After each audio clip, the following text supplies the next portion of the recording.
Welcome back, everyone. In this video, I'm going to be going over the two ways that you can retire using dividend income. So I'm going to be going over a lifetime investor in dividend growth ETFs, and then I'm going to go over a lifetime investor of something like VOO, the S&P 500, and then transition to dividend yield once they reach retirement and see where both of those different ways get us in regard to income. And also the other assumption is that this is going to be done in a tax advantaged account, so we don't really have to worry about tax implications along the way or at the end. First up on the list is the dividend growth investor, and I am going to be using the dividend ETF SCHD, the Schwab US Dividend Equity ETF. It is an extremely popular dividend ETF among dividend investors, but you could basically say any dividend growth ETF here, whether that is the Vanguard Dividend Appreciation ETF or the iShares Dividend Growth ETF. The result is pretty much the same. We are just looking for ETFs that provide good dividend growth over time. Now, dividend growth is extremely important to a dividend investor. It basically allows you to increase your yield on cost over time. And to get an idea of what yield on cost is,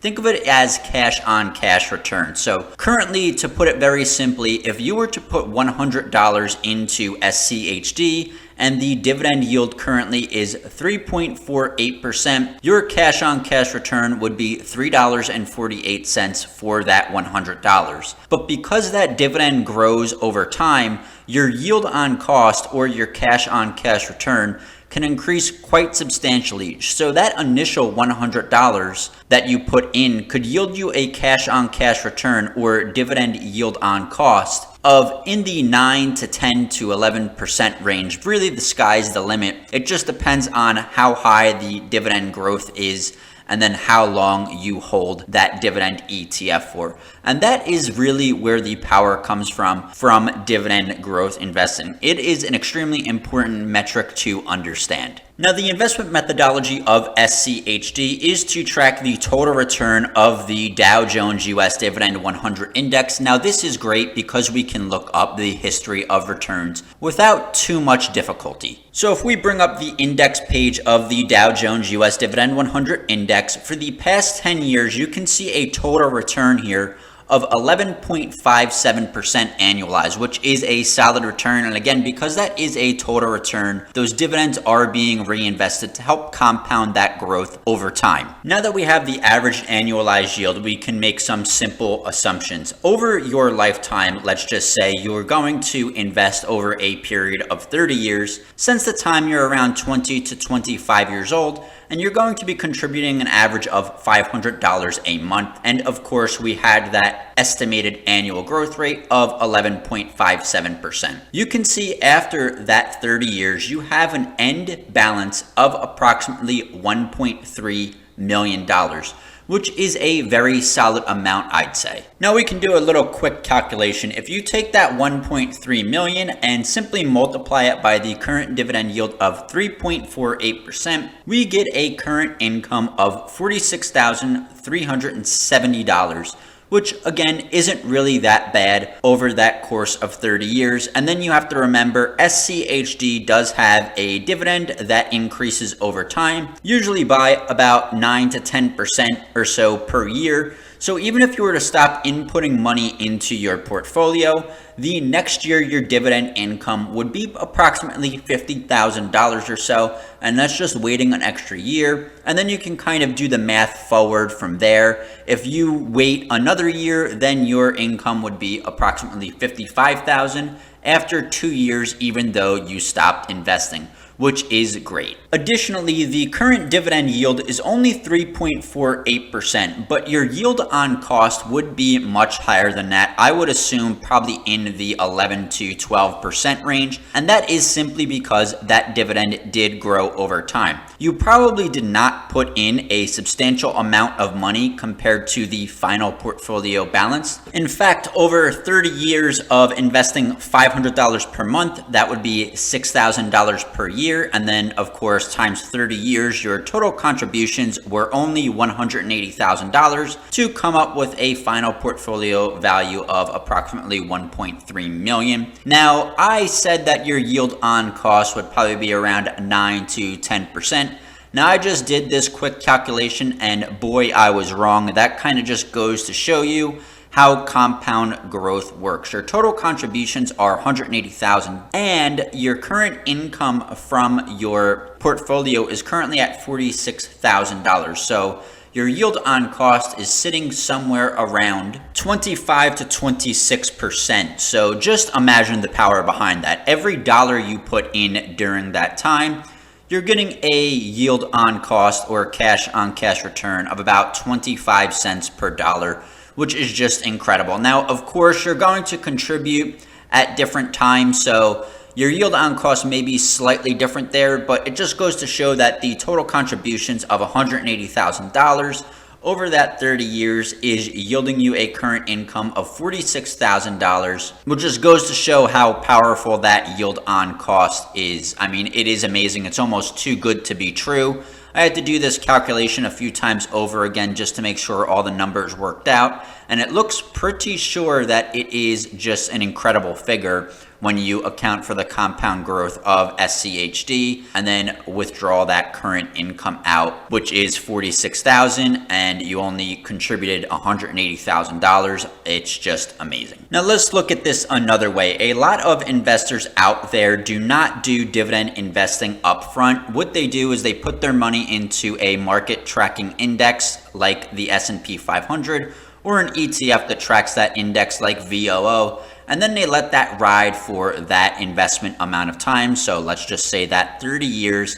And then it's either they take out 4% of that principal over time, or they take the money and invest into something like JEPI, which is a high income ETF. Now, JEPI, of course, as I said, is a high income ETF. Now, I'm not saying that you have to take your money and invest it into JEPI after that 30 years of investing in VOO.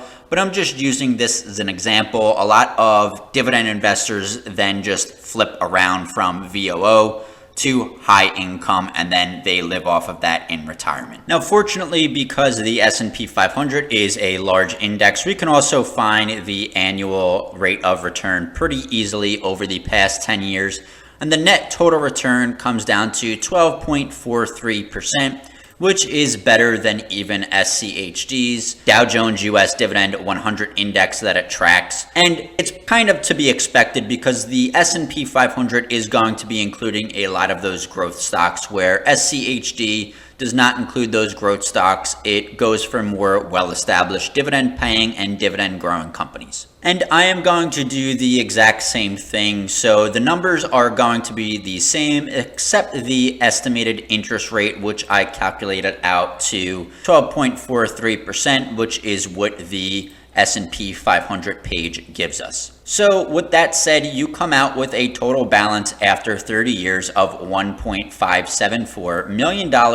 And again, that is amazing. It's even better than SCHD, and that is kind of to be expected, as I mentioned before. Now, pretend for a second that you already did this over the previous 30 years, and now you have all of this money and you want to live a very lavish lifestyle, and you don't want to do the 4% rule, and you don't want to sell it for an ETF like SCHD or VYM, which do give a good dividend yield, but not as good as other ETFs. You want to go for a high dividend yield ETF like JEPI. And if we look at buying JEPI, you get a current dividend yield of 8% on that 1.6 million, let's just say, and that comes down to $126,000, which is quite a bit better than just buying, holding, and investing in SCHD over time. And I think maybe some of you expected this because there's a lot of backlash on dividend investors for simply investing in something like SCHD or another dividend ETF and then not, instead of simply investing in the S&P 500